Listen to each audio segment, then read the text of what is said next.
By Northwest, we sell adventure.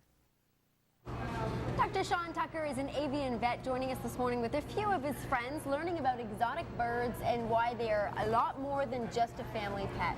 That is right. Yeah, welcome to the show. Thank you very much. Thanks for bringing your friends. You want to introduce them first? Well, we have Artemis, and we have Clad here. Hello, Clad. And Opal. And Opal's right over there.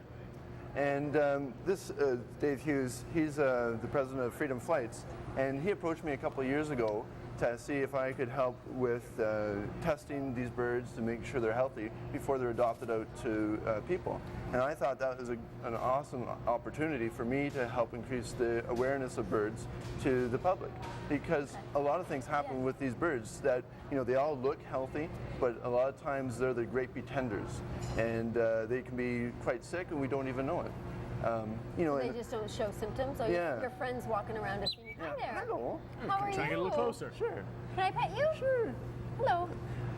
Like with the OSPCA, for example, with dogs or cats, you know, they're examined, their health checked, they're dewormed, and we thought it was really more important, I think, with birds because of that fact that they are so always hiding their clinical signs.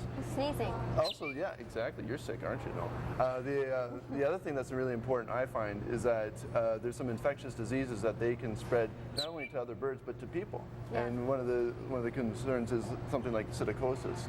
And I've seen it numerous times where people have said, "Oh, I got this bird from somebody," and then they turned out to get sick themselves or their other birds.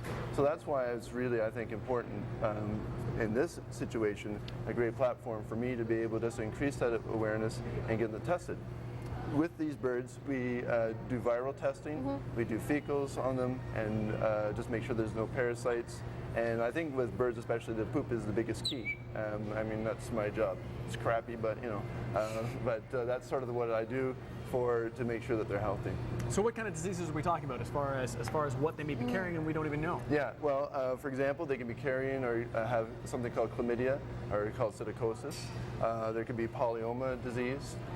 In certain cases, you can get beak and feather disease. And psittacosis is not so common, but that's another viral disease. And if that gets into someone's house where there's other birds, a lot of these are, they're spread by air. Voice is fine. Exactly. Got that check, okay? Boom, that's good. Yeah, so they can spread to other birds, and my thing that I always recommend is saying that it'd be great if you rescue a bird or have a bird and it gets sick. That'd be sad. But if you bring it to your house where you have other birds and they all get sick and die, that'd be tragic. So now, in many cases, people are inheriting these birds because they live for so long that maybe their great aunt, you know, had it for however many years, and now you have it. You don't necessarily know the history that's behind the bird. Exactly, absolutely, absolutely. So you want to contact your vet, you want to make sure that they get examined completely, and in many cases it's the owner's responsibility to do that. Yeah, exactly. If I am a current pet owner or bird owner, how often should I bring my pet in? Once or twice a year would actually be an excellent idea, and even just to bring a poop sample would be an awesome idea. Yeah, I mean that's always, I think, we always say, well, he looks pretty healthy, you know, but you know, it's hard to tell. Color's good. Yeah, in the wild, you know, they're not going to say I'm really sick. You know, they have to pretend that they're healthy so they don't get preyed upon in the wild. So that's really it's actually a defense mechanism. Exactly. Yeah. Before I go, I just have to make sure though. There was two things I have to do.